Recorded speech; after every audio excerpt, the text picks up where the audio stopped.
Welcome to my documentary explaining my photographic practice. I will give you a briefing on the background to explain how I got to my current situation. I was born into a Royal Air Force family, my father being a Royal Air Force policeman. I've always been around RAF air bases and aircraft have formed a visual and audible background to my life story. Unsurprisingly, therefore, I have a great affection for military aircraft, and my early photographic activities included mainly aircraft and family photographs. My father was a trained photographer. In the course of his career as a counterintelligence operator in the military, he was trained in basic photography, surveillance photography, and evidential photography. My earliest memories of photography are of my father taking photographs on his own film camera. I bought a camera when I was about 18, 19, maybe 20, and started snapping away myself without any real form of training. The demands of adulting took over when my daughter Jade was born, and photography was then mainly limited to documenting Jade growing up. So fast forward to 8 years ago, 2015. After several years of systemic pain and reduced mobility, I was diagnosed with chronic osteoarthritis. I decided that I needed to do something to make me move more, so I decided to take up photography once again. My interest expanded into sports photography, becoming the unofficial team photographer for my wife's various ladies rugby teams, and I became the resident photographer at the local park run each Saturday. I also got introduced to studio photography, doing headshots, model portfolios, and so on. Lately, my interest in photography has been centered around landscape photography, and it's in this area that I decided to explore in this module. My wife and I decided to incorporate the module into a planned holiday in Ireland. It was a kill several birds with one stone exercise, as we planned the holiday to include visiting my in-laws who live in Cavan, with some touring and photography, culminating visiting with and supporting my sister-in-law who was running a mental health awareness event in Cork. As an experiment in sustainable practice, we did not plan specific locations to photograph, but decided to photograph what we came across in our travels. By doing so, we expended no extra fuel or resource in progressing photography for the module. What we came across was a number of derelict properties by the roadside. Most were on private land behind gates, fences, or other barriers and had to be photographed from the roadside. The results are on the following pages. As a result of this module, I'm now much more cognizant of issues regarding sustainability in photography and have made several changes to my practice. The biggest change really is in terms of printing. I now print far less than I used to. I print draft quality materials more often just to check composition and fit, and I only resort to printing on high quality paper if I have to print an item, and only at the last stage when I'm happy that everything else is correct. In terms of the actual printer, my last printer broke. A piece broke off internally. It was unrepairable, so I had to replace my printer.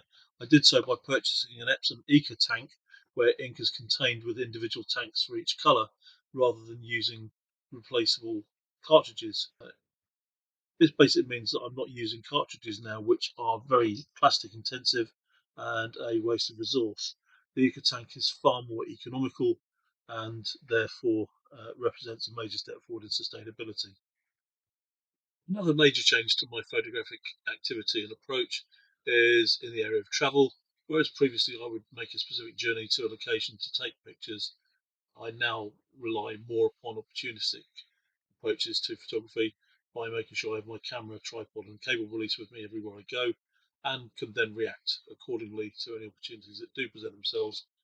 I will, of course, still make specific journeys to conduct specific photographic shoots, dependent upon location or event, but will also now much more rely upon opportunities that present themselves as I stumble across them rather than planned events.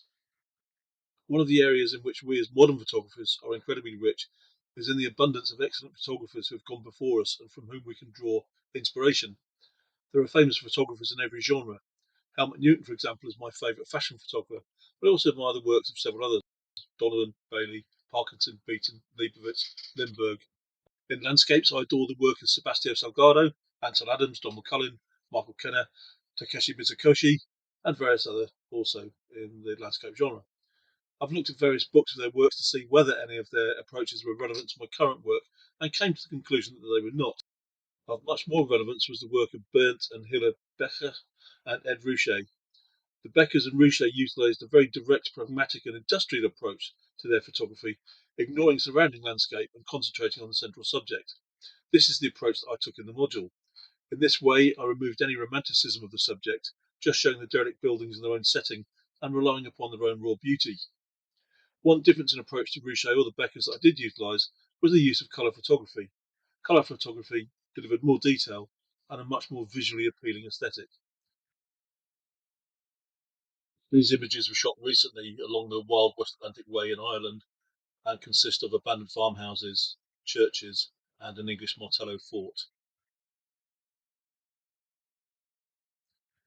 My research also led me to some modern photographers who specialise in urban exploration, or urbex photography. One such photographer is Christian Richter, who started photographing derelict buildings and abandoned buildings when he was in his teens in Germany. The collapse of the Berlin Wall in 1989 signified the reunification of Germany, which then facilitated travel across the wider nation, which quickly proved and revealed the stark contrast between the former communist East Germany and the former capitalist West Germany. East Germany was much less developed, more run down than West Germany, with many dilapidated and derelict buildings. This gave West German photographers many more opportunities to photograph such installations, and several young photographers became specialists in such urbex photography.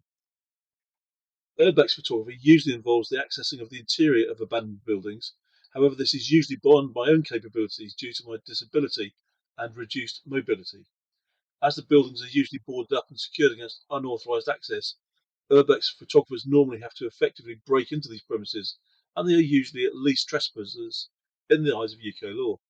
I therefore had to content myself with photographing locations from the outside. I've taken away some key lessons from this module and indeed from the previous modules.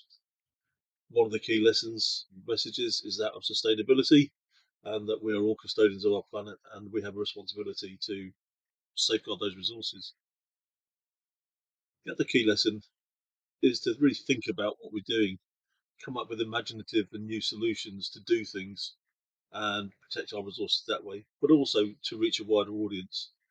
Be creative in how we get our messages and our images out there and how they are seen and accessed by the public.